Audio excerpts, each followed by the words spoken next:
말씀은 창세기 18장 1절로 8절까지 말씀입니다. 여호와께서 마므레의 상수리 나무들이 있는 곳에서 아브라함에게 나타나시니라. 날이 뜨거울 때 그가 장막문에 앉아 있다가 눈을 들어 본즉 사람 셋이 맞은편에 서 있는지라.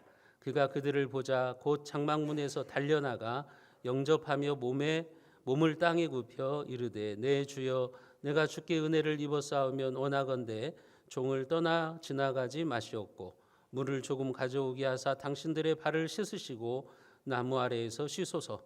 내가 떡을 조금 가져오리니 당신들의 마음을 상쾌하게 하신 후에 지나가소서. 당신들이 종에게 오셨음이니이다. 그들이 이르되 내 말대로 그리하라. 아브라함이 급히 장막으로 가서 사라에게 이르되 속히 고운 가루 세스알을 가져다가 반죽하여 떡을 만들라 하고 아브라함이 또 가축대 있는 곳으로 달려가서 기름지고 좋은 송아지를 잡아 하인에게 주니 그가 급히 요리한지라. 아브라함이 엉긴 젖과 우유와 하인이 요리한 송아지를 가져다가 그들 앞에 차려놓고 나무 아래 모셔 솜에 그들이 먹으니라. 아멘. 우리 옆에 분들한테 이렇게 인사하십니다. 복의 사람은 대접을 잘합니다. 인사하십니다. 복의 사람은 대접을 잘하십니다. 여러분들은 누군가에게 대접을 받은 경험이 있습니까? 언제 누구에게 대접을 받아보셨나요? 그것들을 한번 생각해 보십시오. 저는 목회 생활을 하면서 가끔 저를 대접했던 분들의 얼굴을 떠올려 봅니다. 이 설교를 준비하면서도 그랬습니다. 제가 예전에 군산의 나포라고 하는 시골 교회에서 사역을 한 적이 있어요. 교육전도사부터 시작해서 교육목사까지 사역을 한 적이 있는데 그때 그 시골에 우리 할머니들, 권사님들이 이제 농사를 지어가지고 시장에 가가지고 채소를 파시는 분들이었는데 그분들이 그렇게 채소를 팔아가지고 번 돈을 가지고 제가 이제 주일날 사역을 마치고 군산 시내로 이렇게 나갈 때 마을 어귀에 서가지고 손을 흔들면서 차를 멈추게 하신 다음에 전도사님 책값에 보태쓰세요 하면서 봉투를 건네줬던 그런 모습이 생각이 나더라고요. 또 전주에서 부목사로 사역을 할 때는 권사님 중에 한 분이 그때 제가 석사 과정을 했는데 이제 학기가 시작될 때 정도 되면 저를 밖으로 불러요. 밖으로 부르셔가지고 이제 봉투를 하나 주세요. 근데 그게 등록금이에요. 부목사님이 무슨 돈이 있겠습니까?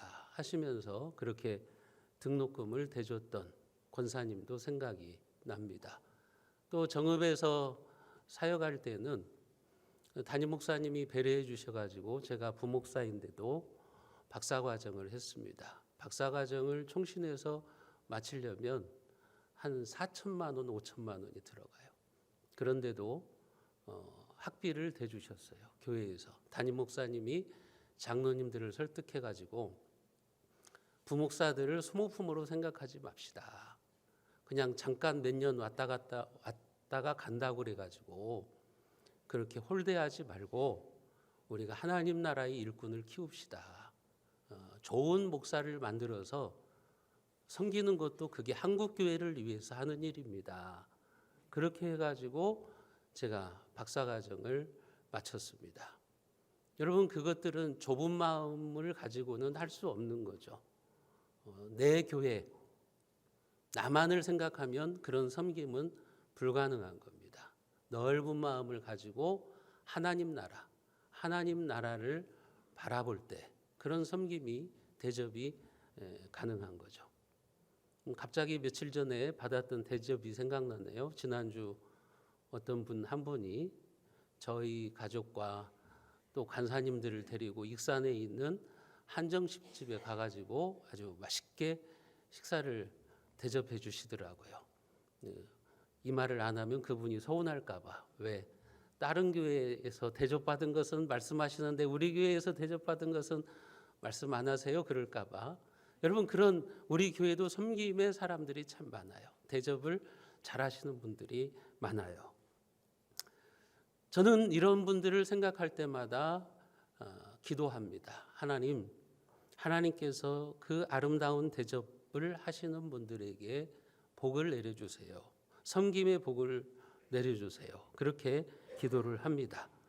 성경은 구원받은 사람들의 성숙한 삶, 구원받았다면, 하나님의 은혜로 구원받았다면 이제 우리가 거룩해지고 성숙한 삶을 살아야 되는데, 그 성숙한 삶에 대해서 여러 가지를 말씀하는 가운데 가장 중요한 것이 뭐냐면 대접하는 일이라고 성경은 말합니다. 대접을 잘하는 일은 그리스도인의 덕목이자 표지입니다. 그래서 로마서 12장 13절에도 보면 성도들의 쓸 것을 공급하며 손 대접하기를 힘쓰라고 말합니다. 여기 손 대접하기를 힘쓰라는 말은 손님 대접하기를 힘쓰라고 하는 말이에요. 초대교회 그리스도인들은 손님 대접을 기본적인 도덕적인 관행으로 여겼습니다. 손님을 잘 대접하는 것은 기독교 신앙의 전통이었어요. 그래서 초대교회는 나그네들, 특별히 이곳저곳을 돌아다니면서 복음을 전하는 전도자들, 그들을 후하게 대접하는 것이 교회의 전통입니다. 오늘 우리식으로 말하면 선교사님이나 외부 손님들이 왔을 때 인색하지 않고 그들을 잘 섬기는 것, 그것이 바로 교회의 아름다운 전통이었다고 하는 겁니다. 여러분, 손님을 잘 대접하는 것은 기독교인들의 덕목입니다. 모든 기독교인들이 가지고 있어야 되는 성숙한 신앙인의 표시 중에 하나라고 하는 겁니다. 그렇기 때문에 내가 참된 그리스도인인가, 성숙한 그리스도인인가 아닌가를 여러분들이 확인해 보고 싶으면 여러분들이 대접을 잘하고 있는가 그렇지 않는가를 한번 생각해 보세요.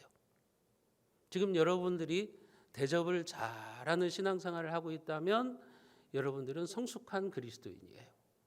인색한 삶을 살아가고 있다, 그렇다면 여러분들은 성숙하지 않은 그리스도인이라고 생각하시면 될 겁니다.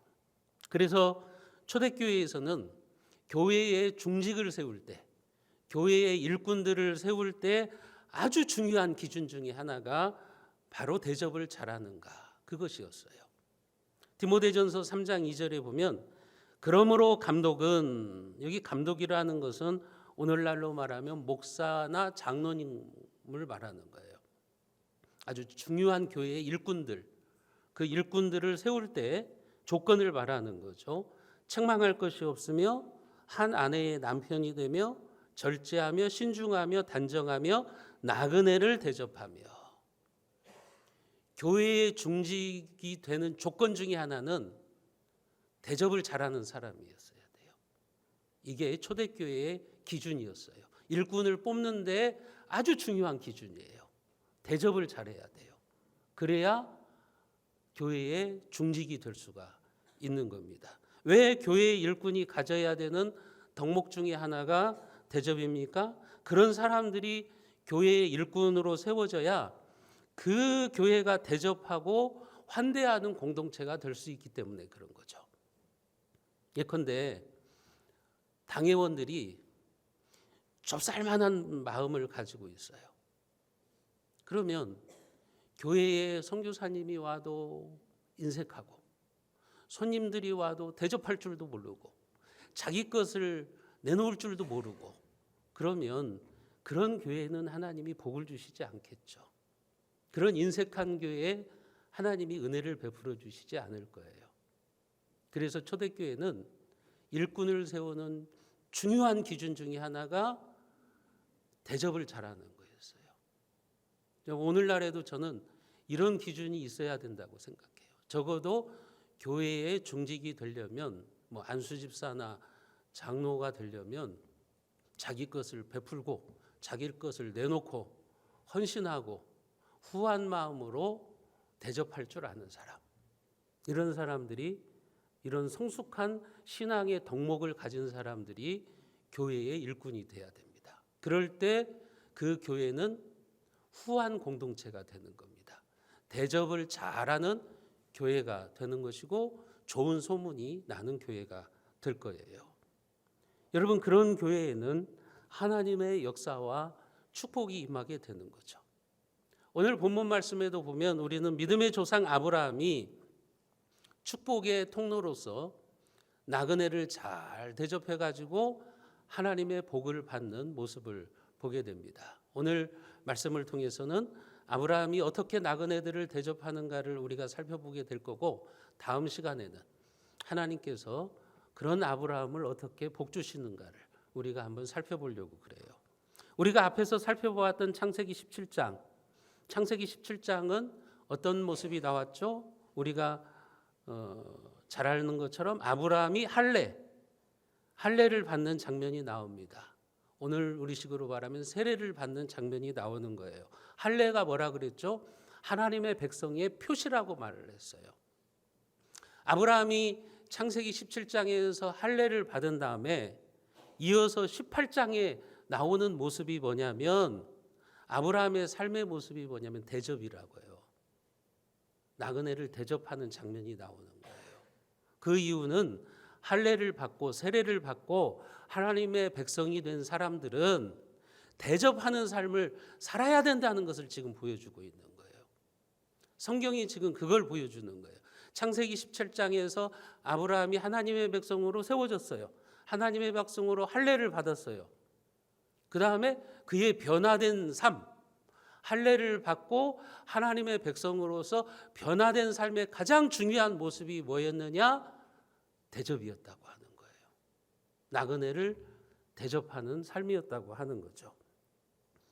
오늘 창세기 18장 1절과 2절 말씀을 우리가 같이 한번 읽어보겠습니다. 여호와께서 마므레의 상수리 나무들이 있는 곳에서 아브라함에게 나타나시니라.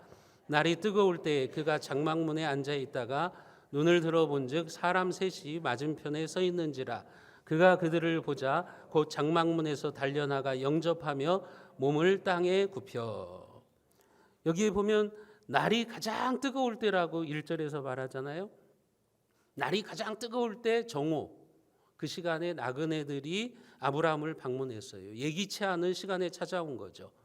중동 지방에서는요, 정오, 날이 가장 뜨거울 때는 사람들이 움직이지를 않아요. 그리고 동물들도 움직이지를 않습니다. 장렬하는 태양에 사람들이 쉽게 지치기 때문에 모든 사람들이 일손을 놓고서 그 시간에는 낮잠을 잡니다. 휴식을 취하는 시간이에요. 지금도 마찬가지예요. 여러분, 지금도 남미나 여러분들이 이탈리아와 같은 나라들에 가시면 정오 12시부터 2시까지는 모든 일을 멈추고 낮잠을 잡니다. 거리에는 사람들이 없어요. 가게나 모든 영업점이 문을 닫습니다. 제가 아는 어떤 분이 그 지역을 여행한 적이 있는데, 이제 차를 타고 갔는데 기름이 떨어졌어요. 주유소에 가는데 기름을 못 넣어요. 2시까지는 기름을 못 넣어요. 왜냐하면 그 시간에는 다 자는 시간이에요. 지금도 뜨거운 지방의 사람들은 그러는 거죠. 이 시간에는 남의 집에 방문하는 사람도 없고 또 손님이 찾아오리라고 기대하지도 않는 시간이에요. 우리나라도 그렇잖아요. 요즘 여름이 뜨거우니까 한여름에는 남의 집 방문하는 것을 좀 삼가하셔야 돼요. 그게 예의예요. 우리나라도 앞으로 그렇게 될 겁니다. 지금 아브라함 당시도 마찬가지죠. 너무 날씨가 뜨거운 그 시간에 손님을 맞이하는 것도 달갑지 않은 그 시간에 아브라함이 휴식을 취하고 있는데 그의 눈에 3명의 나그네가 보인 거예요. 뜨거운 태양볕 아래 서 있는 나그네 3사람이 보인 거예요. 이 3사람이 누구입니까? 셋 중에 2은 천사이고 한 분이 하나님이셨어요. 성부 하나님은 아니겠죠. 성부 하나님은 영이시니까 아마 잠깐 구약 시대에 잠깐 인간의 몸을 입고 오신 성자 예수님일 겁니다. 그들이 사람의 모양을 하고 왔기 때문에, 나그네의 모습으로 왔기 때문에 아브라함은 그들이 천사인지 하나님인지 몰라요. 그런데 아브라함은 나그네들을 보자 2절에 보면 즉시 달려나가서 영접하였다고 이야기를 합니다. 여러분 얼마나 신속해요. 지금 아브라함의 나이가요 99세입니다. 100세의 고령이 다 된 사람이 지금 이렇게 행동을 하고 있는 거죠. 이것을 보면 자발적이고 습관적이에요. 아브라함의 삶은 대접하는 것이 아주 익숙한 거예요. 그러니까 지금 이런 행동을 하고 있는 거죠. 아브라함이 나그네들을 어떻게 대접합니까? 나그네들에게 뭐라고 말해요? 4절에 보면 물을 가져올 테니 발을 씻고 휴식을 취하라고 말하죠. 5절에도 보면 떡을 내가 조금 가져올 것이니까 빨리 우리 집에 들어와서 머무르라고 간청을 합니다. 그리고 자기를 방문한 손님들을 정성껏 대접을 하죠. 6절과 7절 말씀을 우리가 같이 한번 읽어봅니다. 아브라함이 급히 장막으로 가서 사라에게 이르되 기 고운 가루 세스알을 가져다가 반죽하여 떡을 만들라 하고 아브라함이 또 가축돼 있는 곳으로 달려가서 기름지고 좋은 송아지를 잡아 하인에게 주니 그가 급히 요리한지라. 자기 아내에게 가서 말합니다. 고운 가루 세스알을 가져다가 빨리 밥을 지어라. 떡을 만들어라. 여기 고운 가루 세스알이라고 그랬는데 우리식으로 말하면 약 20kg 정도 됩니다. 쉽게 말해서 세 사람의 식사를 준비하기 위해서 떡을 만드는데 20kg 쌀 한 포대를 사용했다고 생각하시면 돼요. 그러니까 아브라함은 인색한 대접이 아니에요. 아주 후한 대접을 지금 해주고 있는 거죠. 거기다가 가축우리로 달려가 가지고 기름지고 좋은 송아지를 잡아서 요리를 하라고 합니다. 최고의 소고기, 2+ 소고기를 가지고 대접을 하는 거예요. 그리고 8절에 보면 버터와 우유를 곁들여서 손님들을 대접했다고 말합니다. 이 모습을 보면 아브라함은 가장 더울 때, 그 100세가 다 된 노인이 가장 더울 때 가장 땀을 많이 흘리는 수고를 하면서 예기치 않게 찾아온 손님, 반갑지 않는 손님들을 지금 이렇게 극진하게 대접하고 있는 모습을 우리가 보게 됩니다. 특별히 오늘 본문 4절에 보면 아브라함이 그들에게 뭐라고 말해요? 내가 떡을 조금 가져오겠다고 했잖아요. 그런데 정말 조금이었어요? 아니잖아요. 엄청난 분량이잖아요. 고운 가루 세스하니까 이게 조금이 아니죠. 나그네들에게 이것은 조금이 아니라고요. 어마어마한 양을 지금 준비한 거라고요. 여러분, 이것이 겸손한 대접의 자세예요. 대접에도 두 종류가 있어요. 교만한 대접이 있고요. 겸손한 대접이 있어요. 겸손한 대접은 뭐냐? 많은 것을 주고도 조금 대접했다고 말을 해요. 그런데 교만한 대접은 뭐냐? 조금 주고도 많은 것을 주었다고 해요. 이게 교만한 대접입니다. 어떤 한 50년 목회를 하시는 은퇴 목사님과 얘기한 적이 있어요. 근데 그분이 그런 얘기를 해요. 정말 겸손한 성도들은 그렇게 목사님한테 말한대요. 목사님 죄송합니다. 우리가 목사님을 더 잘 대접해 드려야 되는데 그러지 못해서 죄송합니다. 이렇게 말하는 성도가 있는가 하면 어떤 교회의 중직은 그렇게 말을 한대요. 이 정도면 우리가 잘 하는 거지. 이 정도면 잘 대우하는 거지. 이러더라는 거예요. 근데 그 목사님이 가만히 보니까 겸손한 대접을 하시는 분은 하나님이 복을 주시더래요. 그 자녀들에게도 하나님이 복을 주시더래요. 그런데 교만한 대접, 이 정도면 내가 잘 대우해 주는 거지. 이런 사람들을 보면 그 인생도 잘 되지 않고 그 자녀들도 잘 풀리지 않더라는 거예요. 한마디로 말하면 뿌린 대로 거두는 거예요. 자기가 인색한 대접을 하면 하나님도 인색하게 그 사람을 대하는 거예요. 그러나 겸손한 대접을 하면 하나님도 그런 사람들에게는 은혜를 베푸시더라. 그것이 바로 그 은퇴 목사님이 하시는 이야기였어요. 물론 그것이 그분의 주관적인 생각일지는 모르지만 제가 보더라도 그런 것 같아요. 저도 한 부목사 생활을 15년 동안 했는데 성도들 중에 보면 목회자 자식을 둔 성도들이 있어요. 똑같이 저와 같이 부목사 자식을 둔 부모들이 있다고요. 그런데 어떤 성도들은 목사님 우리 자식도 목회해요. 목사님 힘들죠. 우리가 목사님 더 잘해줘야 되는데 그러지 못해서 죄송해요. 이런 분이 있는가 하면 어떤 분들은 내 자식도 고생하는데 당신들도 고생 좀 해봐야지 이런 태도를 가지고 있어요. 근데 제가 보면 그렇게 겸손한 태도를 가지신 분의 아들들은 목회를 해도 잘 풀려요. 그런데 교만한 대접, 그런 태도를 가지신 분들의 자식들을 보면 목회가 안 풀려요. 목회가 안 돼요.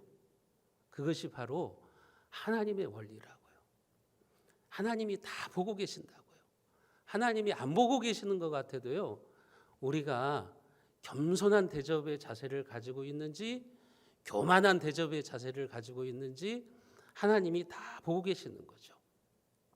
여러분들이 교회를 섬기는 자세도 마찬가지입니다. 어떤 사람들은 조금 헌신하고 유세를 떨려고 그래요. 내가 이렇게 했는데, 내가 이렇게 헌신했는데, 봉사했는데, 교만한 헌신이죠. 그런데 어떤 분들은요, 많이 섬기고도 겸손해요. 목사님, 제가 더 섬겨야 되는데, 제가 더 교회를 위해서 헌신해야 되는데 그러지를 못해서 죄송합니다. 이게 겸손한 대접이라고요. 하나님은 그런 태도로 교회를 섬기고 헌신하는 사람들을 기뻐하시고 하나님의 마음에 합한 자로 여기시는 거죠. 아브라함이 그런 거죠. 자신에게 찾아온 손님들을 겸손하게 섬기는 거예요. 그래서 하나님이 아브라함에게 복을 약속하십니다. 아브라함의 이러한 겸손하고 진실한 대접에 대해서 신약 성경은 이렇게 기록하고 있어요. 히브리서 13장 2절에 보면 손님 대접하기를 잊지 말라. 이로써 부지 중에 천사들을 대접한 이들이 있었느니라. 아브라함을 말하는 거예요. 아브라함은 자기를 찾아온 나그네가 하나님인 줄 몰랐어요. 천사들인지 몰랐어요. 그냥 나그네이기 때문에 대접한 거예요. 100세의 노인이 그냥 땀을 뻘뻘 흘리면서 대접한 거예요. 그런데 그것이 자기도 모르게 하나님을 대접한 것이 되어버린 거죠. 여러분들의 삶의 현장에서 만나는 사람들을 여러분들이 아브라함과 같이 섬기십시오. 우리가 약한 교회를 돕고 개척교회를 섬기는 것도 하나님을 대접하는 거예요. 우리 교회만 잘 되면 되지? 여러분, 그런 태도는 참 이기적인 태도예요. 복을 받지 못하는 태도라고요. 시골 교회들이 무너져가고 있잖아요. 여러분, 코로나 때 수천 개의 교회들이 무너졌잖아요. 문을 닫았잖아요. 그런데도 우리 교회는 괜찮아. 코로나 때도 헌금이 줄어들지 않았으니까 괜찮아. 우리 교회만 잘 되면 돼. 이런 태도는요, 하나님 앞에 복 받을 태도가 아니라고요. 우리는 더 섬겨야 돼요.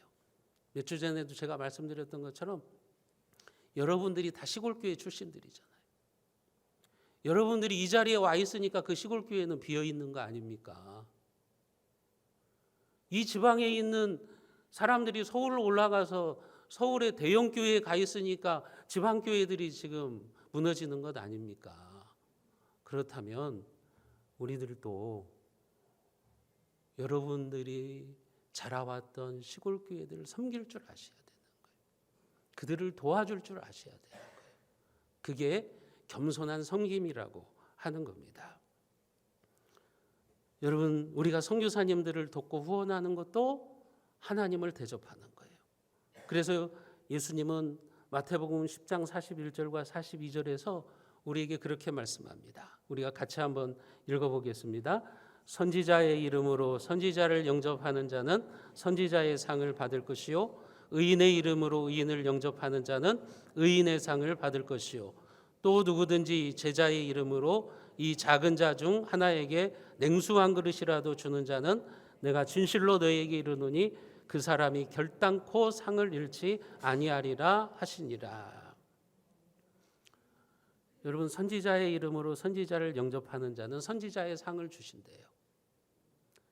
여러분들이 선교사는 아니에요. 근데 여러분들이 하나님의 이름으로 선교사들을 섬기면 그걸 하나님을 섬기는 걸로 여겨주겠다는 거예요.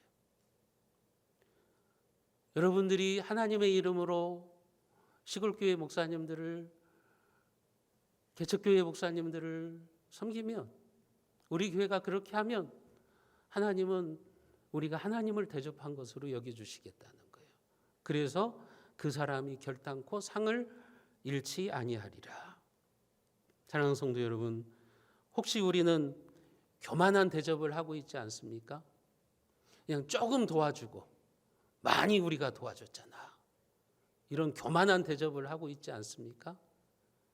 조금 베풀고 내가 많이 섬겼다고 그렇게 유세를 떨고 있지 않습니까?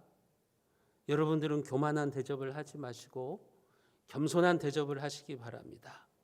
물이 높은 곳에서 낮은 곳으로 흐르는 것처럼 하나님의 복은요, 겸손한 마음으로 흘러가게 돼 있는 겁니다. 여러분들이 그렇게 겸손한 자에게 은혜를 베푸시는 축복의 하나님을 만나시기를 주님의 이름으로 축복합니다.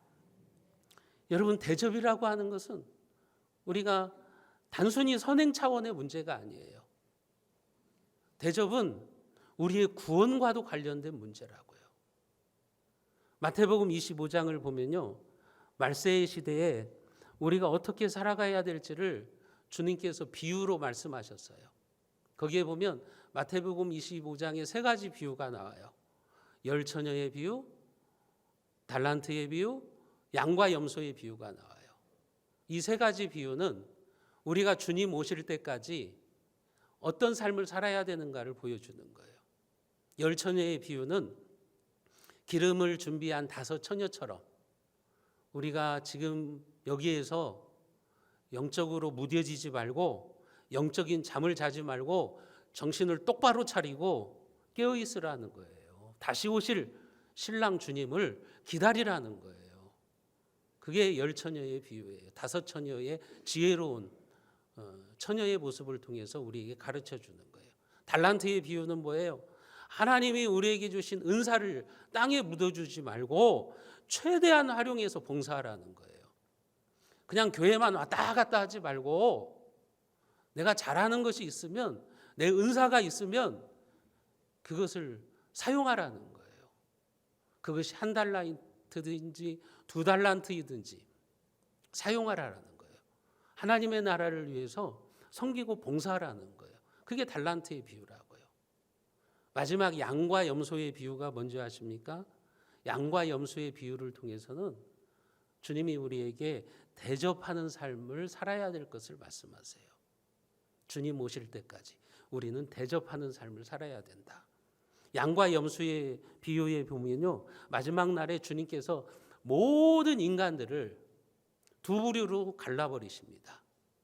하나는 오른편, 양이라고 말을 하죠. 주님의 오른편에 있는 양과 같은 사람들.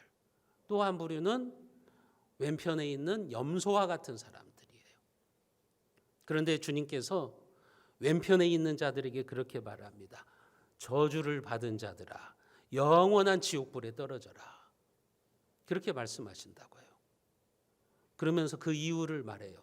너네들이 왜 저주를 받았는가? 그 이유를 말해요. 주님이 이렇게 말씀하시죠. 내가 줄일 때 니네들이 나한테 먹을 것을 안 주었고, 내가 목마를 때 너희들이 나한테 마실 것을 안 주었고, 내가 나그네 되었을 때 너희들이 나를 대접하지 않았다. 그러니까 염소들이 말을 해요. 왼편에 있는 사람들이 그렇게 항변해요. 주님, 언제 우리가 그랬습니까? 주님을 우리가 홀대한 적이 없는데요. 그러니까 주님이 뭐라고 말해요? 지극히 작은 자 하나에게 하지 않은 것이 나에게 하지 않은 것이다. 너희들 옆에 줄이는 자들이 있었을 텐데, 목마른 자들이 있었을 텐데, 나그네들이 너희들을 찾아왔을 텐데, 그때 그들을 홀대한 것이 바로 나를 홀대한 것이다. 이 저주를 받은 자들아. 그렇게 이야기를 한다고요. 반대로 오른편에 있는 양들에게는 예수님이 이렇게 말씀하십니다. 내 아버지께 복을 받은 자들이여, 나와서 창세로부터 너희를 위하여 예비된 나라를 상속받으라. 영원한 하나님의 나라를 상속받으라고 말합니다. 너희들은 영원히 천국에 들어가서 복된 삶을 살아갈 것이라고 말씀을 하시는 거예요. 그리고 나서 그들이 왜 천국에 들어가는지 이유를 설명해 주시죠. 내가 줄일 때에 너희들이 먹을 것을 주었고, 내가 목마를 때에 너희들이 물을 주었고, 내가 나그네 되었을 때 너희들이 나를 잘 대접해 주었고, 내가 헐벗었을 때 옷을 입혀 주었고, 병들었을 때 돌보아 주었다. 그러니까 오른편에 의인들이 그렇게 말합니다. 주여, 언제 우리가 주님께서 굶으실 때 우리가 먹을 걸 줬습니까? 주님께서 목마르실 때 우리가 언제 물을 주었습니까? 주님이 우리에게 언제 나그네로 찾아오셨습니까? 그렇게 말하는 거예요. 그러니까 예수님이 또 이렇게 말씀하십니다. 너희가 여기 내 형제 중에 지극히 작은 자 하나에게 한 것이 내게 한 것이니라. 니네들에게 찾아온 나그네들을 잘 대접한 것이 나한테 대접한 거야. 너희들 옆에 있는 굶주린 자를 너희들이 긍휼히 여기고 그들에게 밥 한 끼 준 것이 바로 나한테 한 것이라고 예수님이 이야기를 하신다고요. 예수님은 지극히 작은 자 하나를 돌보고 대접한 것이 바로 주님을 대접하고 환대한 것이라고 그렇게 이야기를 하고 계시는 겁니다. 여러분, 이것을 통해서 우리가 무엇을 알 수 있습니까?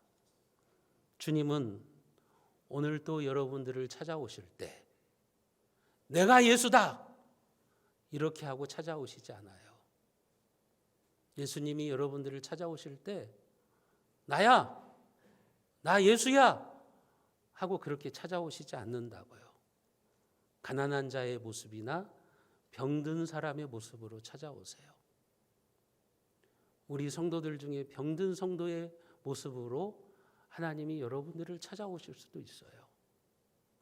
우리 성도들 중에 굶주리고 있는 성도들, 그들의 모습으로 예수님이 우리를 방문할 수도 있어요. 때로는 주님은 난민의 모습으로 우리를 찾아올 수도 있고요.